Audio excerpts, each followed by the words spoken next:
Ya, selamat sore semua. Assalamualaikum warahmatullahi wabarakatuh. Hari ini kita akan melanjutkan bagian dari perancangan kolom distilasi, yaitu penentuan jumlah tahap apabila kita melihat dari bagian bawah kolom distilasi. Kemarin kita sudah sampai di sini ya. Jadi kemarin kita sudah mendapatkan persamaan garis operasi di bagian bawah. Ini dapatnya dari mana? Dapatnya dari neraca massa kolom bagian bawah. Nah, lalu dengan menggabungkan dengan neraca massa di bagian reboiler, ini adalah persamaan neracanya, maka ketika Anda memasukkan, ini diganti ya, jadi semua yang di bagian bawah, X-nya adalah XB. Nah, setelah Anda memasukkan nilai X itu sama dengan XB, maka Anda juga akan dapatkan Y-nya sama dengan XB. Sehingga garis operasi bagian bawah itu akan melewati XB, XB. Satu titik dapat. Kemudian Anda tahu dari persamaan operasi, slope atau kemiringan dari garis operasi bagian bawah itu adalah sebesar L dibagi V-nya. Tentunya L aksen dibagi V aksen ya, untuk menunjukkan itu adalah laju alir molar bagian bawah. Nah, sekarang Anda sudah punya titik XB, XB, itu nilainya adalah di sini. Ini adalah XB, XB. Kemudian Anda punya garis, Anda punya nilai slope L aksen per V aksen. Nah, ini Anda gambarkan pada kurva kesetimbangan yang warna oranye. Kemudian di kurva tadi Anda juga sudah punya persamaan garis operasi bagian atas yang warna hijau, maka akan ada titik perpotongan. Titik perpotongan ini adalah titik di mana tempat si umpan itu masuk. Anda ingat lagi ya, bahwa bagian atas dan bagian bawah ini berpotongan di tahap umpan masuk. Oke, nah kalau sudah punya kurva keseimbangan sudah ada, garis operasi atas yang warna hijau sudah ada, yang garis operasi bawah warna biru sudah ada, berarti Anda bisa menghitung jumlah tahap dari atas ke bawah. Yang atas kemarin sudah dijelaskan caranya ya. Nah sekarang,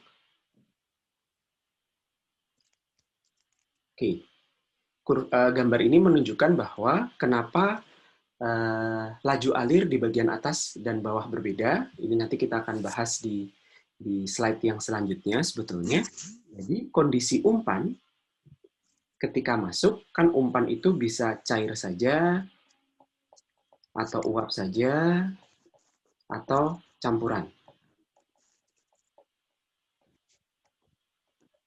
Nah, sekarang, seandainya Anda punya umpan yang bentuknya campuran, ya nanti bagian umpan yang berbentuk uap, ini akan ikut ngalir bersama uap, yang berbentuk cair akan ikut ngalir bersama cairan.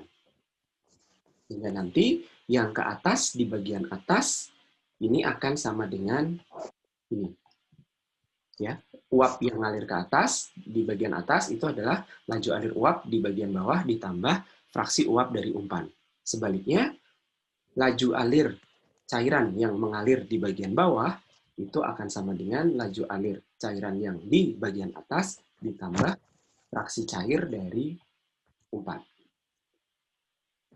Oke, yang ini Anda ingat lagi dihubungkan dengan persamaan garis operasi. Slope-nya L per V yang di bawah. Yang ini dihubungkan dengan persamaan garis operasi yang atas, slope-nya juga L per V yang di bagian atas. Nah, sekarang kalau garis operasinya sudah punya, kurva kesetimbangannya sudah ada, kemudian perpotongannya Anda sudah bisa tentukan di mana, Anda tinggal bikin anak tangga. Ya, sama seperti yang di kurva bagian atas. Mulainya dari mana? Mulainya dari XD. Masih ingat ya? XD, XD. Itu ada di sini. Bikin anak tangga, motong kurva kesetimbangan, yang garis horizontalnya itu motong kurva kesetimbangan, garis kesetimbangan yang garis oranye, garis vertikalnya ini motong garis operasi. Nah, di atas berarti motong garis yang hijau. 1, 2, 3, 4. Nah, ketika ada garis horizontal yang ini kan kalau ke bawah, ini sudah kena garis hijau dan biru ya. Jadi setelah melewati titik masuknya umpan, ini adalah ZF. Ya. Setelah melewati titik masuknya umpan, anak tangganya, kaki vertikalnya Anda potongkan ke garis yang bawah, yaitu garis biru. Garis operasi bagian bawah. Terus gimana? Bikin anak tangga lagi. Horizontal ke kurva kesetimbangan, vertikal ke garis bawah. Garis operasi bawah yang warna biru, terus sampai garis vertikal, garis horizontalnya itu melampaui titik XB.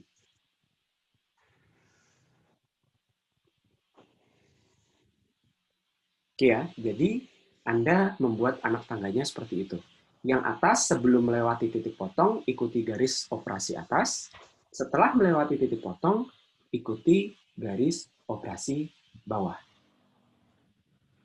Sehingga dengan gambar ini, Anda bisa lihat bahwa kira-kira dengan adanya kurva kesetimbangan dan 2 garis operasi ini, Anda mendapatkan 8 anak tangga atau 8 tahap.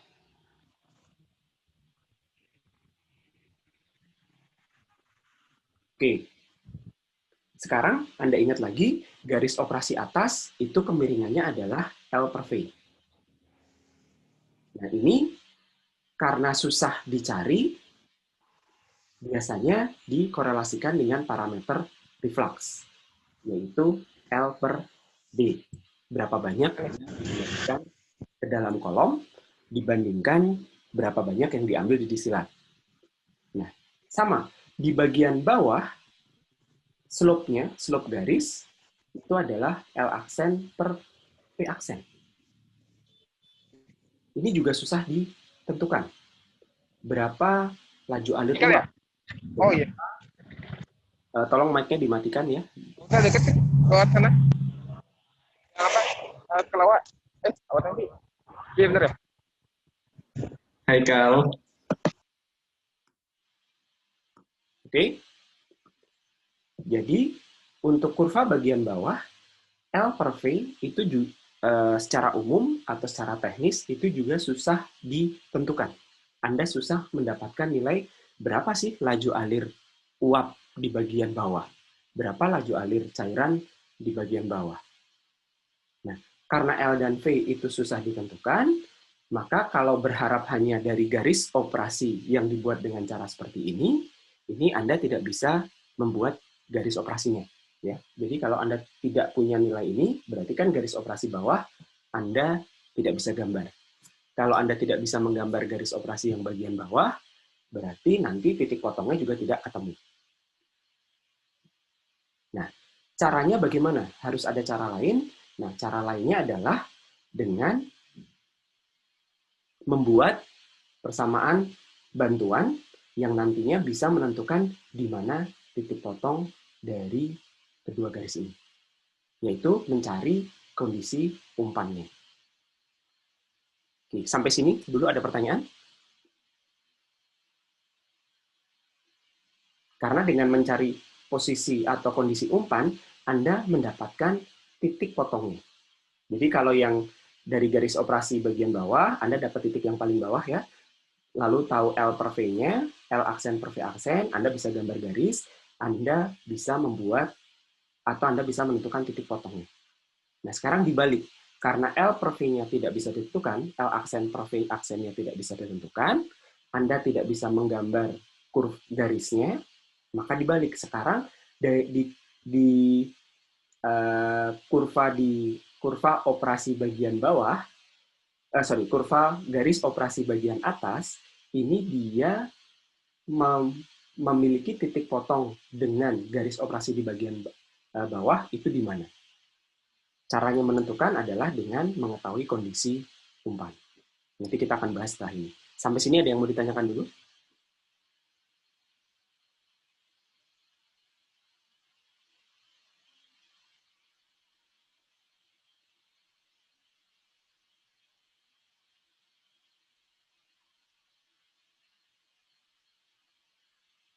Cukup jelas ya? Kalau cukup jelas, kita masuk ke bagian selanjutnya.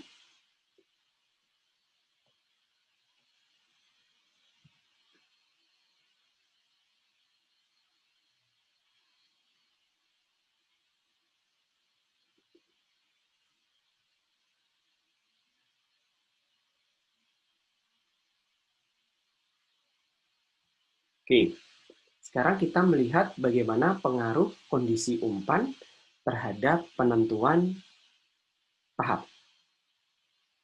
Nah, sekarang Anda lihat. Bentar, biar animasinya jalan dulu. Saya tidak bisa mengendalikan animasi kalau dari tablet. Oke ya. Nah, sekarang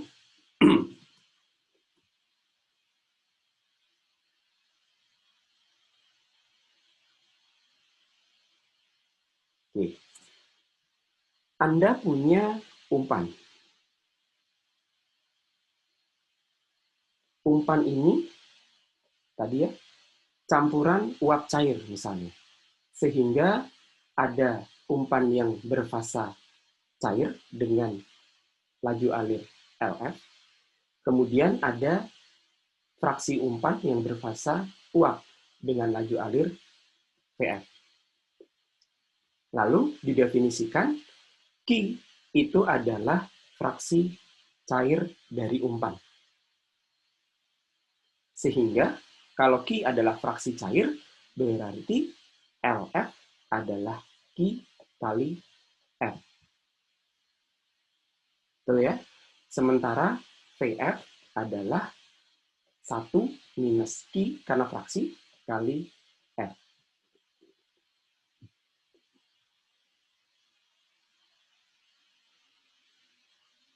Oke, jadi nanti di sini ini kan ada VF, ada LF. Jadi LF-nya itu ke sini, ini ada LF, VF-nya ke atas. Ini ada VF. Sehingga tadi Anda dapat persamaan ya, bahwa V sama dengan V aksen plus VF, dan L aksen sama dengan L plus LF. Ini adalah neraca massa total dari tahap pemasukan umpan. Yang masuk apa saja? Yang masuk berarti kalau Anda membuat neraca massa total dari tahap ini,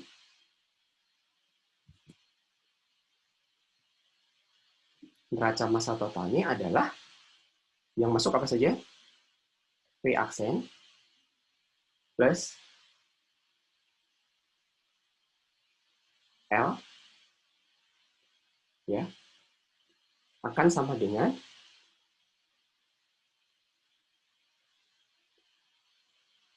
V plus L aksen.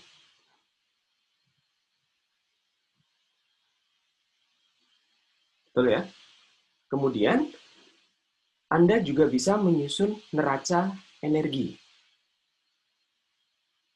dengan mengetahui berapa nilai energi dalam atau entalpi dari tiap-tiap aliran.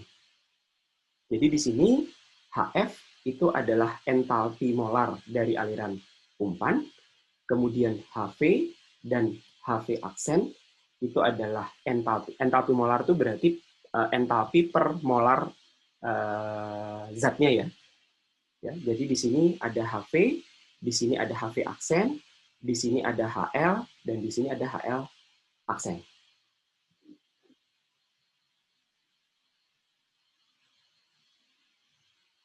Nah, sehingga Anda bisa buat neraca neraca energinya. bahwa entalpi yang masuk, energi yang masuk, itu akan sama dengan energi yang keluar. Jadi masing-masing laju alir dikalikan entalpi per molar masing-masing, itu akan sama dengan, akan konstan. Yang masuk akan sama dengan yang keluar.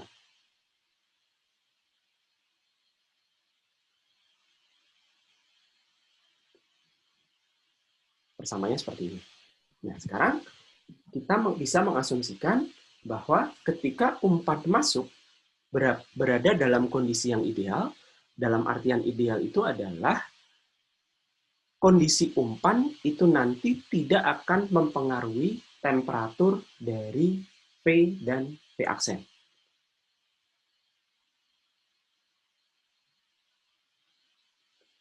Sehingga karena temperaturnya tidak terpengaruh, maka entalpi dari V dan V aksen itu sama.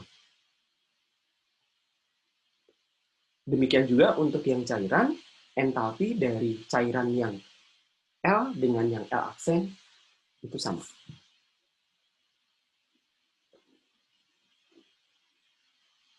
Dari sini ada yang mau ditanyakan dulu?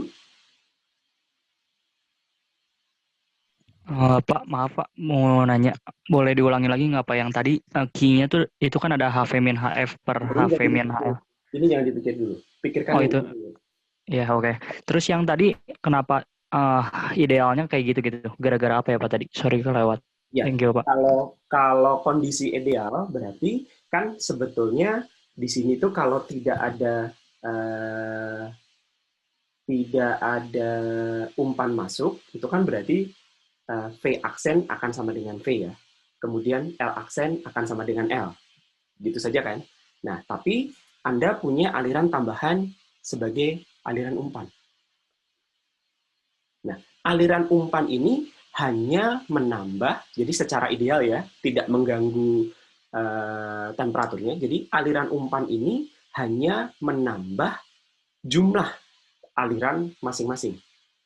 Jadi kalau umpannya campuran uap dan cair, ya cairannya hanya menambah yang L, uapnya hanya menambah aliran yang V. Tidak mengganggu temperatur dari aliran. Sehingga nilai energi yang dikandung per molar aliran, HV itu satuannya per molar ya, energi per molar. Ini sama. Kalau nggak ideal bagaimana? Pasti berubah. Karena temperaturnya kan pasti berubah, terganggu. Bisa dipahami? Oh iya bisa Pak, makasih. Yang ini nanti dulu ada penurunan persamaannya. Ya, jadi Q ini adalah fraksi cairnya. Ya, jadi kalau Q adalah fraksi cair dari umpan, berarti ya LF itu adalah jumlah cairan dari umpan, ya berarti tinggal Q kali F-nya kan. Kalau VF-nya ya berarti 1 minus Q. Nah, sekarang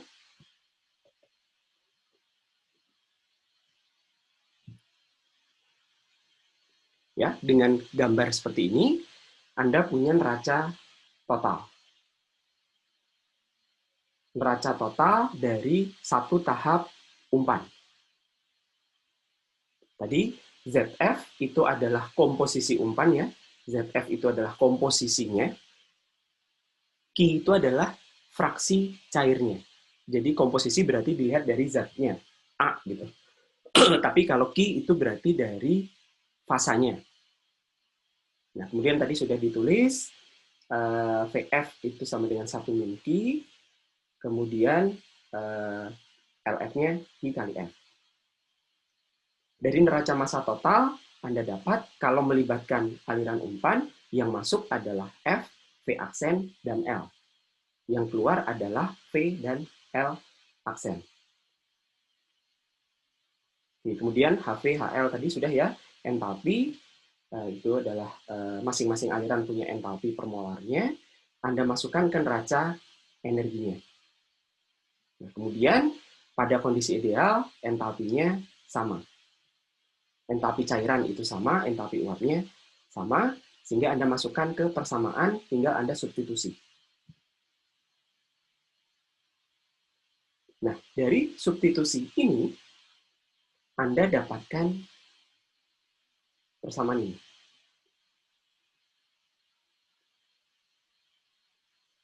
Jadi ini dari yang ini. Nanti silakan coba turunkan ya di bolak-balik. Ini tinggal manipulasi simbol saja. Nanti Anda dapatkan bahwa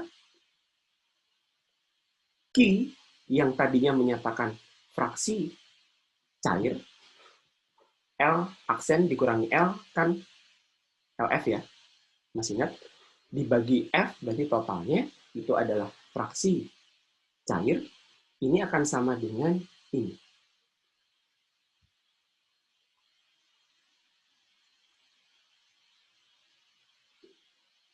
HV itu apa? HV itu adalah entalpi dari uap jenuh. Ya, HV itu adalah entalpi dari uap, entalpi molar ya, molar dari uap jenuh. HL adalah entalpi molar cairan jenuh. HF adalah entalpi molar dari umpan.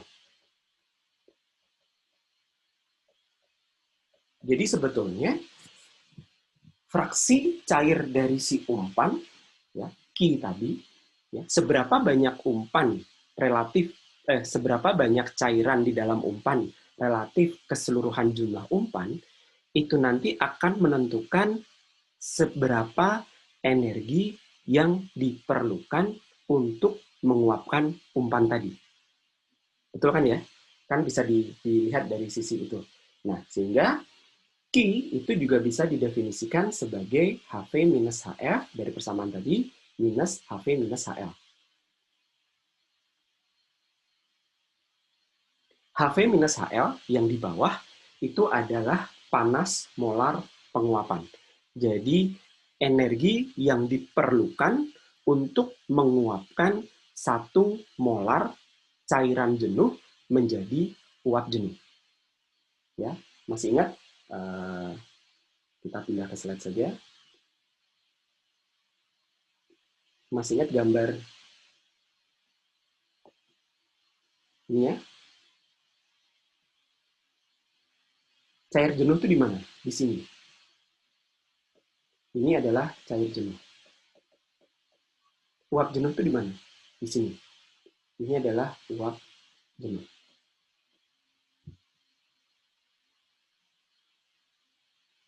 Oke. Nah, sekarang kalau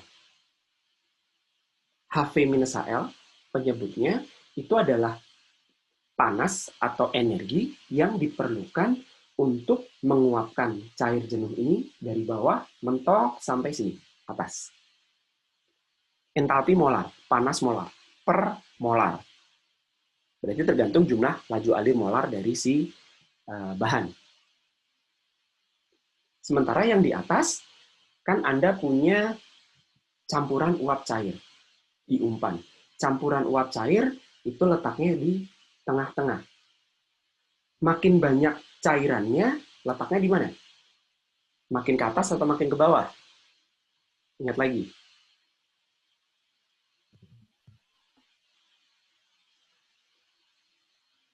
Kalau umpan itu makin banyak cairannya, berarti dia ada di posisi yang lebih bawah. Kebaliknya, kalau makin banyak uapnya, dia posisinya lebih atas, temperaturnya lebih tinggi. Gitu aja ya. Nah, atas ini adalah entalpi untuk mengubah umpan menjadi kondisi uap jenuh. Jadi kira-kira artinya begitu.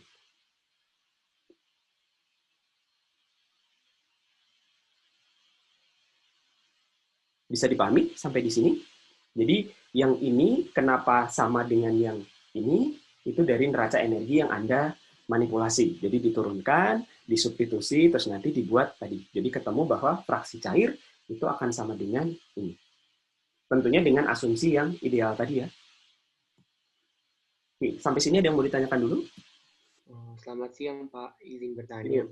Yang keras suaranya? NM total di slide ini tuh harusnya ada F plus V aksen plus L ya Pak, bukan V aksen plus L saja ya. Gimana? Yang di slide ini ada tulisan NM total, tanda panah, ke kanan itu berarti itu harusnya tambah F ya, Pak? Oh, iya, betul. Yang tadi F-nya belum dimasukkan. Ini tambah F. Oh, baik, Pak. Terima kasih. Terima kasih koreksinya.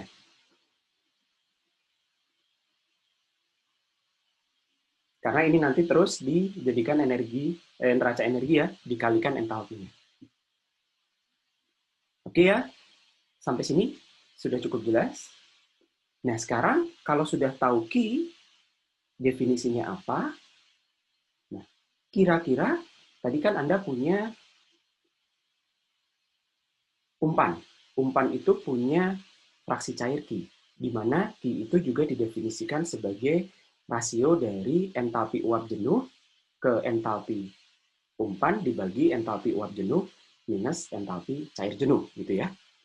Nah, sekarang kan tadi ya, kondisi umpan itu bisa di sini, bisa di sini, bisa tepat di sini, bisa tepat di sini, atau di antaranya.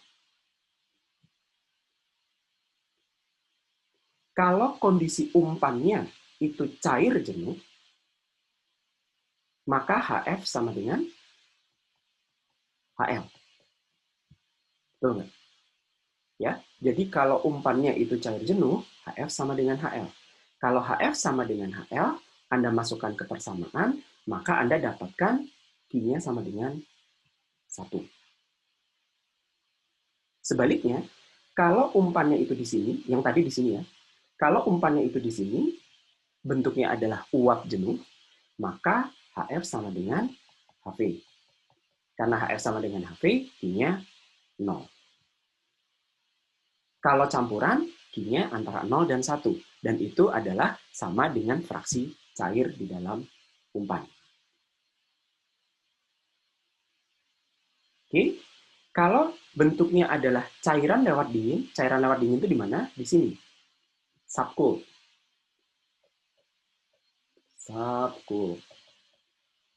Berarti HF, kalau subcooled, HF-nya itu akan jauh lebih kecil daripada HL. Maka dapatkan Q-nya sama dengan lebih dari 1. Sementara dibalik, kalau kondisinya adalah super saturated atau superheated, di sini, maka HF-nya akan jauh lebih besar daripada HV. Sehingga Q-nya akan kurang dari 0. Ya, jadi ada 5 kondisi. Cair jenuh, tepat di garis, tepat di titik ini. Uap jenuh, HV, campuran di tengah-tengahnya.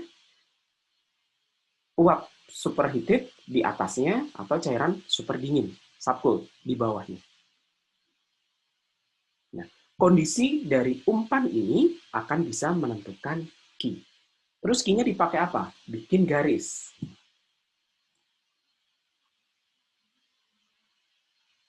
Oke.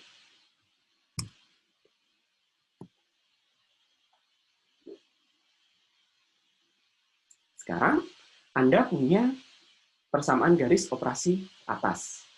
Anda punya persamaan garis operasi bawah. Oke.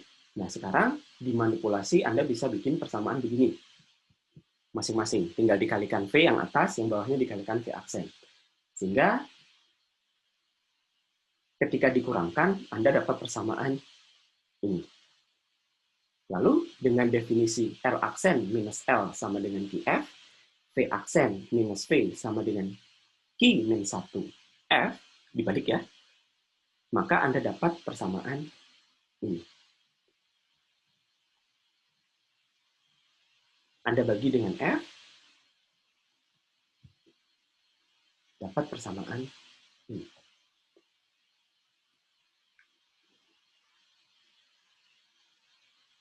Nah, persamaan Y bla bla bla sebagai fungsi Q, X, dan ZF ini adalah persamaan garis yang menunjukkan tempat kedudukan titik potong dari si kedua garis tadi. Ini yang disebut dengan key line. Oke. Cara membuatnya bagaimana?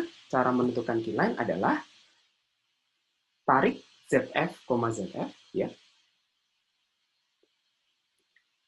Kenapa ke ZF, ZF? Kalau X-nya itu Anda anggap sebagai ZF, maka Y-nya akan sama dengan ZF.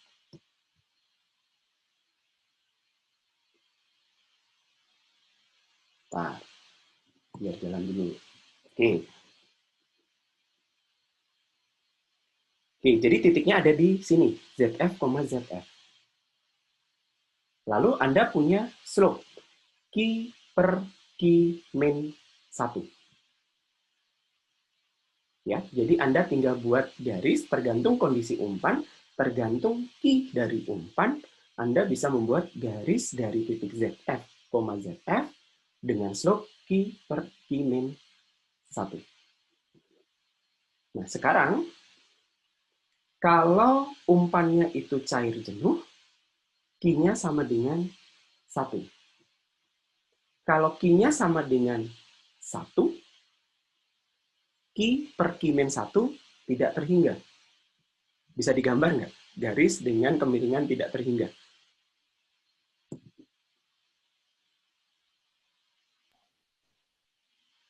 Bisa, Pak.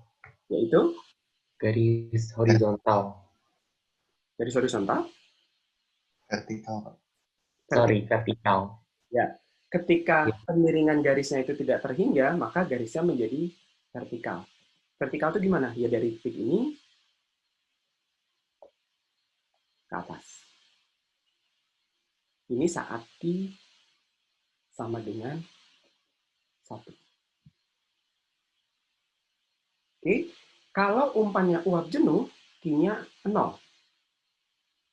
Berarti kemiringannya 0. Akan menjadi garis horizontal. Ya kan?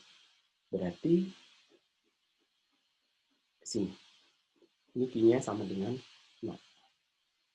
Nah, kalau campuran, ya berarti Q-nya ada. Q-nya ada antara 0 dan 1. Anda bisa ngitung Q per Q min 1, lalu Anda bisa narik garis dengan kemiringan Q per Q min 1. Begini. Oke. Contohnya, Anda punya nilai Q antara 0 dan 1. Ya. Anda tarik garis, yang biru ini, memotong garis merah. Nah, kalau sudah memotong garis merah, Anda titik perpotongan tadi itu adalah titik perpotongan dengan garis operasi bawah. Sehingga Anda bisa tarik titik tadi ke titik, di sini apa? Kalau ini XD, ini adalah X, B. Jangan lupa, ya. Sehingga Anda tinggal buat saja antara XB, XB, ini tuh XB, XB, Anda tarik garis ke sini. Ya, jadi keyline tadi gunanya adalah untuk membantu menarik garis operasi bawah. Anda tidak butuh lagi L aksen per V aksen. Anda cukup tahu, oh XB, XB, kemudian titik potong antara garis umpan dengan garis operasi atas ada di mana. Keyline dengan garis operasi atas ada di mana, Anda dapat garis. Terus, ya sudah, lakukan seperti tadi. Bikin anak tangga. Sampai sebelum perpotongan, ikuti garis atas. Setelah perpotongan, ikuti garis bawah. Sampai melewati XB. Garis operasi bisa dibuat, tahap bisa dibuat, dan bisa dihitung.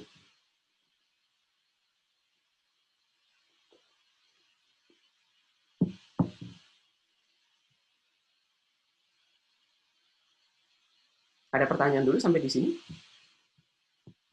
Pak, saya mau nanya, Pak. Yuk, silakan. Nggak tahu sih, Pak. Tapi saya bingung. Berarti di sini tuh yang awalnya saya tahu itu ada XD, XB, terus begitu. Nah, jadi pertama itu kan XD dulu, Mbak. Terus dari XD kita dapat titik XD, XB. Terus habis itu dapat garis atas. Terus habis itu nanti setelah buat yang ZF ini, Hmm. habis itu buat garis Q-nya, terus habis itu nanti dengan mengetahui XB, kita bisa dapat XB, terus habis itu bisa dapat garis yang bawahnya. Gitu kan, Pak? Kira-kira begitu. Karena sebetulnya Nah. Anda lihat lagi ya, XD dan XB itu kan Anda spesifikasi di awal. Bahwa F, ZF itu kan dispesifikasi. Anda sudah tahu spesifikasinya. Kemudian D, XD itu target dari operasi distilasi. Nah, kalau FZF tahu, BXD tahu, maka BXB-nya tahu kan? Iya. Nah, Pak, setelah saya lihat-lihat lagi, saya jadi bingung, Pak. Untuk garis atasnya itu tuh bisa tahunya gimana ya, Pak? Soalnya kan udah dapat XD. Tapi waktu kita mau bilang dia waktu X sama dengan 0, terus habis itu mau cari Y di saat X sama dengan 0, itu kan berarti nanti masukinnya XD per R plus 1. Sedangkan R-nya itu nanti kan kita baru bisa dapat setelah kita ada gradiennya gitu kan. Betul. Jadi memang yang ditentukan adalah R-nya dulu. Untuk mengetahui gradien. R-nya mau berapa?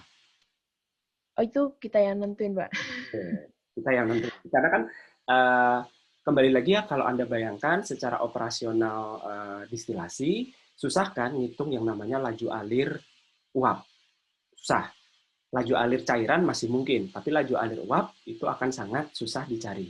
Nah, di atas Anda kan mengembalikan sebagian uap, ya mau parsial atau mau total kondenser, nggak masalah ya, tapi kan Anda bisa mengatur berapa banyak yang Anda ambil dan berapa banyak yang dikembalikan ke dalam kolom.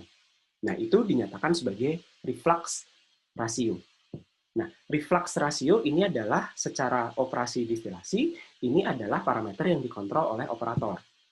Mau berapa banyak, ini kita yang mengendalikan secara operasi. Jadi, secara gambar begini, karena reflux ratio kita yang menentukan, berarti garis operasi atas bisa kita buat lebih dulu. Asalkan tahu XD, tahu titik XD, dan tahu R. Anda bisa buat garis operasi yang atas. Oke, Pak. Makasih, Pak. Oke. Ada lagi yang mau ditanyakan? Pak, saya mau nanya. Tadi itu berarti kan kita dalam buat si grafik ini tuh kita butuh yang garis atas kan. Nah, garis atas tuh tahu dari gradiennya dari yang reflux ratio itu. Betul. Untuk nentuin si reflux rasionya ada ketentuannya nggak, Pak? Harus berapa? Ada. Nanti kita bahas setelah ini. Sabar. Oh, oke, Pak. Makasih, Pak. Oke. Nah, sekarang ada lagi yang mau ditanyakan terkait ini sebelum kita bahas terkait reflux ratio? Pak, saya mau tanya, Pak. Yuk. Kan tadi yang garis operasi atas tuh bisa dari XD, XD sama pas X-nya sama dengan 0 kan, Pak? Kenapa nggak yang garis operasi bawah kayak gitu juga, Pak? XB, XB sama pas X-nya sama dengan 0. XB, XB kan sudah di sini ya. Terus kalau X-nya sama dengan 0, gimana maksudnya? Coba kita lihat lagi ya. Yang ini. Kalau buat yang itu, Pak, yang itu kan nanti dapatnya Y-nya juga XB. Nah, tapi kalau X-nya 0, Y-nya kan nggak ada udah. Garis operasi bawah itu berhenti di XB, XB. Bottom. Sementara garis operasi atas mulainya dari X distilat, X distilat. Ya, jadi cuman berhentinya garis operasi atas akan berhenti di perpotongan garis atau tempat umpan berada. Jadi sebetulnya cuma berhenti di sini. Dari sini ke sini itu sebetulnya nggak ada. Tapi kita bisa membuat garis bantuan dengan mencari X-nya sama dengan 0. Baru dapat ini interceptnya. Apa? Gitu. R per 1 ya. Kalau yang garis operasi bawah, nggak bisa dibikin garis bantuan juga, Pak? Pas X-nya sama dengan 0 juga gitu, Pak? Tidak ada titik ketika ininya. Kalau ini Anda naikkan ke atas sampai mutung sumbu X sama dengan 1 gitu misalnya. Oh enggak, Pak. Yang garis operasi bawah, Ya, pas X sama dengan 0 ya kan berarti pas intercept ke Y-nya gitu, Pak, ke bawah. Nggak boleh kayak gitu, Pak, garis bantuannya. intercept kan Anda tetap butuh L aksen per V aksen ya? Tetap kan? Bener nggak? Anda tetap butuh nilai V aksen, L aksen, dan V aksen. Atau paling nggak butuh nilai V aksen lah. Ketika X-nya sama dengan 0, ini kan udah 0 ya. Berarti Iya. Y-nya akan sama dengan minus XB kali B per V aksen. Betul nggak? Iya. Nah, kalau Anda punya nilai V aksennya, boleh. Tapi kalau Anda nggak bisa menentukan Oke, itu, oke. kan problemnya kalau L aksen dan V aksennya Anda tidak tahu. Yang di atas itu bisa digantikan dengan R. Kan udah nggak ada L dan V ya di persamaan garis operasi atas, kalau sudah berganti dengan R. R ini apa? Reflux rasio. Oh, oke, Ini oke, bisa oke. kita tentukan. Gitu ya, alur berpikir Oke, kita. Ya. mengerti, Sementara Pak. kalau yang bawah tidak ada parameter yang kita atur gitu ya. Tidak ada reflux rasio di boiler. Di boiler itu tidak ada reflux rasio. Sehingga ya mau tidak mau kita cari jalan lain adalah menentukan dari XZF. ZF ini garis apa ya istilahnya? Line ini ya garis kondisi umpan gitu ya. Garis kondisi umpan itu bentuknya gimana? Apakah dia vertikal atau horizontal atau miring? Miringnya dengan kemiringan sesuai dengan fraksi cair dari si umpan. Baru dapat titik potong ditarik ke XB, XB. Gitu kira-kira. Oke, makasih, Pak. Oke. Kamu tanya, Yuk. Ya, silakan. berarti Q-nya itu udah diketahui ya? Gimana? Q-nya itu kita udah tahu ya Q-nya itu berapa? Betul. Q itu diketahui dari mana? Dari kondisi umpan. Kondisi umpan apa? Ya fraksi cair si umpan.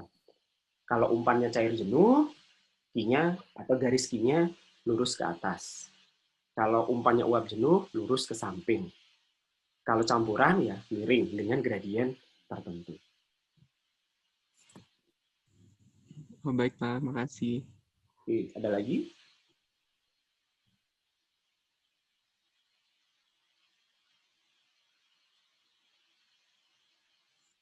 Oke, kalau tidak ada, saya coba buka slide yang berikutnya. Sebentar ya.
Oke, sudah terlihat ya? Nah, Anda masih ingat lagi perbandingan reflux itu adalah R itu adalah L per D. Ini akan menentukan kemiringan garis operasi, seperti yang tadi ditanya oleh teman Anda. Jadi dari XD, Anda akan bisa menarik garis operasi atas dengan mencari intercept, yaitu XD per R plus 1. Jadi saat X-nya sama dengan 0, maka intercept-nya adalah XD per R plus 1. Nah, sekarang R tadi apa? L per D.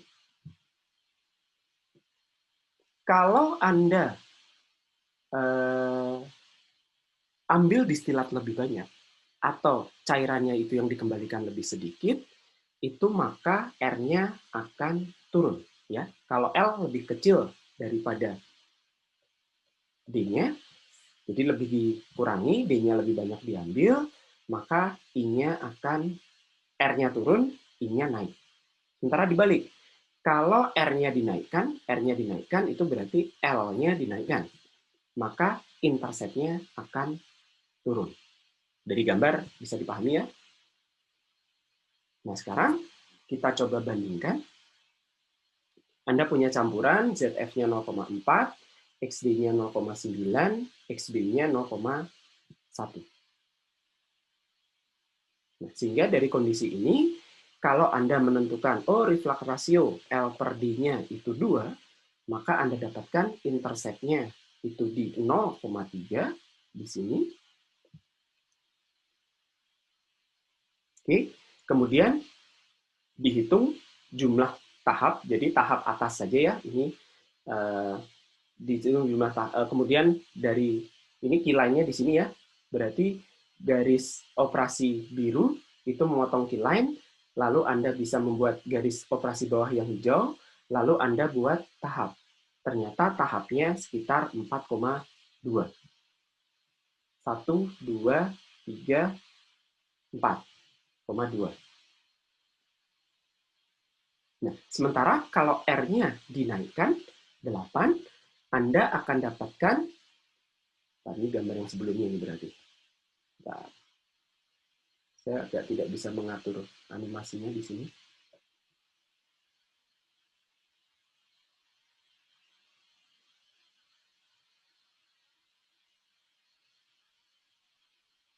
Ya, kilanya tahu, XD-XD-nya tahu. Nah, ini yang atas ya. Jadi dapat seperti itu. Nah, maka jumlah kesetimbangannya adalah 4,2.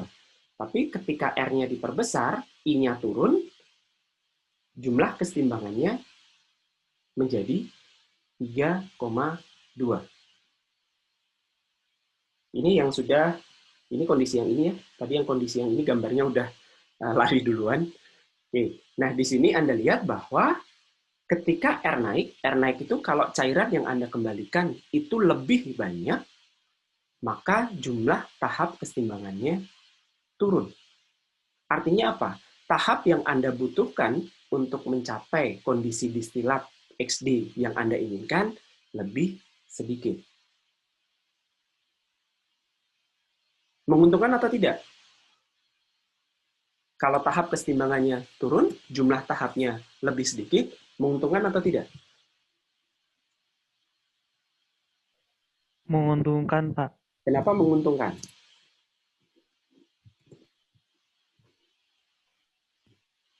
Karena ya. Gimana? Karena mungkin dari segi biayanya juga kan dengan banyaknya tahap, berarti biayanya juga harus nambah ya Pak ya untuk setiap tahapnya. Ya, betul. Jadi sebetulnya jumlah tahap itu secara tidak langsung menunjukkan seberapa tinggi kolom destilasinya. Sehingga ketika jumlah tahapnya itu turun, kolomnya makin pendek. Kalau kolomnya makin pendek, berarti biaya investasi untuk bikin kolom turun. Dari sisi itu menguntungkan. Tapi, ingat, dengan menaikkan reflux rasio, Anda akan berkurang jumlah distilatnya. Beban di atas untuk mendinginkan untuk kondensor itu juga kan lebih banyak. Ya, jadi harus ada optimasi. Nah, ini sekarang kita lihat dulu ya. Jadi sekarang jumlah tahap, ya, banyaknya anak tangga yang bisa dibuat itu akan dipengaruhi kalau dari gambar yang tadi ya. Ini, jumlah tahap yang akan bisa Anda buat itu akan dipengaruhi oleh jarak garis operasi, mau yang biru dan yang hijau ya, dua-duanya terhadap si kurva kesetimbangan. Anda bayangkan saja, semakin dempet antara jarak kurva kesetimbangan dengan garis operasi, maka anak tangga yang Anda harus buat makin banyak. Betul nggak? Karena tangganya jadi kecil-kecil. Banyak. Tapi kalau makin jauh jaraknya, maka tangganya jadi besar-besar. Jumlahnya jadi sedikit. Bisa dipahami ya? Nah, jumlah tahap paling sedikit itu adalah terjadi ketika garis operasi atas dan bawah itu mepet dengan garis diagonal X sama dengan Y. Itu adalah pada kondisi tersebut, Anda akan mendapatkan jumlah tahap yang paling sedikit.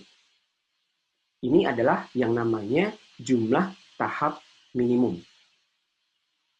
Kalau paling sedikit, jumlah tahapnya minimum, itu kan berarti garis operasi atas pun lewat garis X sama dengan Y ya, atau interceptnya XD per R plus 1 itu sama dengan 0.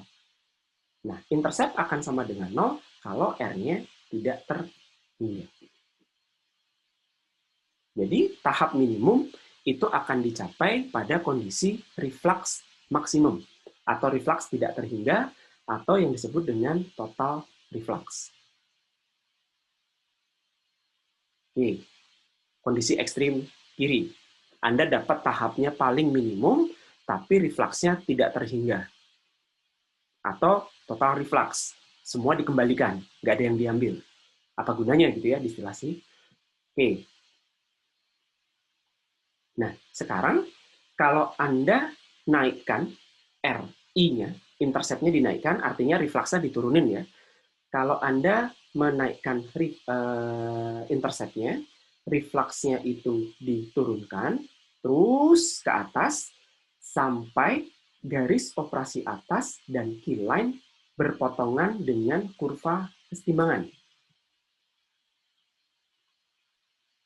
Oke, sehingga Anda bisa menarik garis biru, motong di tengah-tengah sini, garis hijau dari tengah-tengah sini ke bawah. Nah, pada kondisi ini, Anda mendapatkan tahapnya tidak terhingga. Karena begitu garis anak tangga ya di bagian atas sampai titik perpotongan, Anda nggak bisa lanjut ke garis operasi bawah kan ya. Jadi sebetulnya itu adalah menggambarkan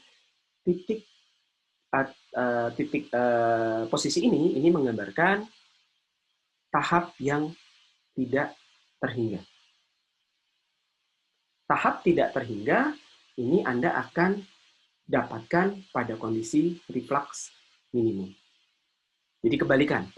Kalau refluxnya minimum, berarti tahapnya tidak terhingga. Kapan reflux minimum itu didapat? Reflux minimum didapat kalau Anda menggambar garis, nemu intercept, kemudian ternyata garis operasi atas, keyline, dan kurva keseimbangan berpotongan di satu titik. Paham ya? Jadi pada kondisi ini, Anda dapatkan nilai reflux minimum. Reflux minimum tahapnya banyak banget. Reflux maksimum tahapnya sedikit gitu ya. Jadi reflux yang Anda tentukan ini nilainya harus di antara minimum dan maksimum. Pada reflux tidak terhingga Anda dapat tahap minimum, pada reflux minimum Anda dapat tahap yang tidak terhingga. Nah, implikasinya tadi sudah sempat disinggung ya. Kalau refluxnya itu besar, tahapannya akan turun. Kalau tahapan turun, kolom distilasinya akan semakin pendek, sehingga biaya investasinya akan turun. Ya. Sementara dengan menaikkan reflux, beban operasional untuk kondenser dan reboiler akan naik. Sehingga Anda harus membuat agar reflux itu mengoptimalkan antara biaya investasi ya, berarti mengoptimalkan jumlah tahap, tahapnya dibuat seminimal mungkin, kemudian biaya operasional juga optimal, sehingga ada nilai R optimum. Nah, berapa nilai optimum? R optimum tadi ada yang nanya, sekitar 1,2 sampai 1,5. Dari mana? Dari pengalaman. Kira-kira begitu.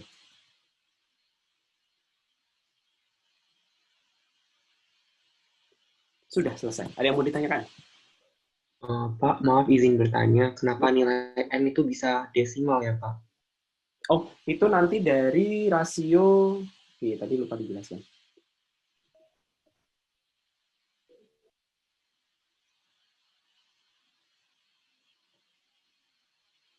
Mana tadi ya gambar yang enak dilihat. Oke.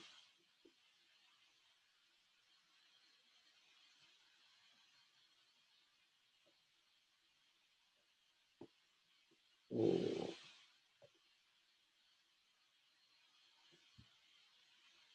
Nah, sekarang Anda lihat ya, ini kan anak tangga yang besarnya 1, 2, 3. Oke ya, seharusnya Anda membuat satu anak tangga lagi 4 gitu kan. Nah, ini yang kasus yang bawah. Nah, kalau 4, XB-nya itu di sini. Sementara Anda butuhnya XB-nya hanya di sini kan. Jadi, koma 2 ini adalah rasio panjang ini terhadap panjang ini. Ini adalah tahap kesetimbangan, jadi boleh dalam desimal. Paham ya? Baik, Pak. Oh, berarti N di sini tuh bukan jumlah tahap bagian bawah ya, Pak, tapi semuanya ya. Kan soalnya kemarin perjanjiannya M itu untuk atas, N itu untuk bawah ya. Enggak, N itu jumlah tahap total. N atas ditambah N bawah. Berarti N atas ya 1, 2, nggak sampai 2 ya. Jadi sampai sini ngikutin garis yang hijau, baru nanti 3, ikutin garis hijau, 4. Nah, harusnya kalau full 4, tapi kan XB-nya akan di bawah XB yang diinginkan. Jadi untuk sampai mencapai XB yang diinginkan saja, berarti hitung saja rasio panjangnya. Mau rasio panjang horizontal boleh, panjang vertikal juga boleh. Oh, baik, Ya, sama. Pak. Terima kasih. Pak mau nanya. Ya. Ini lanjutan dari yang Jonathan tadi, kalau misalnya tahap kesetimbangannya itu desimal gitu, berarti artinya di kolom distilasinya gimana ya Pak, yang komanya itu Pak? Kalau nanti, ini kan tahap kesetimbangan ya, tahap kesetimbangan ini istilah lainnya adalah tahap teoretis. Jadi untuk mencapai XB dan XD sesuai harapan Anda yang sudah ditentukan di awal, tahap teoritisnya ada berapa? Tahap teoritis itu masih dalam angka desimal. Nah, untuk menormalkan atau untuk menyesuaikan yang namanya teoritis itu kan nggak pernah ada ya. Tahap keseimbangan itu tahap ideal, tahap teoritis. Nah, untuk menyesuaikan dengan kondisi nyata, nanti kita akan belajar yang namanya efisiensi tahap. Sehingga nanti harus ada dibagi lagi dengan efisiensinya, sehingga tahap nyatanya itu pasti lebih besar daripada tahap teoritisnya. Tahap nyatanya itu harus dibulatkan ke angka apa sih istilahnya, bilangan bulat. Ya, kalau katakanlah efisiensi tahap, nanti ada perhitungannya caranya di perkuliahan berikutnya kita bahas. Katakanlah efisiensi tahapnya 0,8, ya berarti 3,2 dibagi 0,8. Ketemunya berapa, bulatkan ke atas. Itu menjadi tahap nyata. Oke Pak, terima kasih Pak. Oke. Oke, sudah hampir jam 3. Sebelum ditutup, jangan lupa absen. Kemudian Pak Udin ada di sini. Ada, Pak. Ya. Terkait latihan besok, mungkin bisa dijelaskan dulu atau sudah Oh diumumkan? iya, sebenarnya sudah saya umumkan di Google Classroom ya. Apa namanya, ada kurva di situ. Jadi silahkan di print nanti untuk latihan ya. Harapannya besok di kuliah besok masing-masing sudah pegang print-printan kertas kurvanya. Perlu Itu saja Pak Wawan. Ya mungkin barangkali 2 atau 3 lah gitu ya. Oke. Baik, itu saja ya. Jadi besok kita akan latihan, kemudian entah ada tugas atau entah ada kuis, terserah Pak Udin ya. Terima kasih. Selamat sore. Assalamualaikum warahmatullahi wabarakatuh. Waalaikumsalam warahmatullahi wabarakatuh.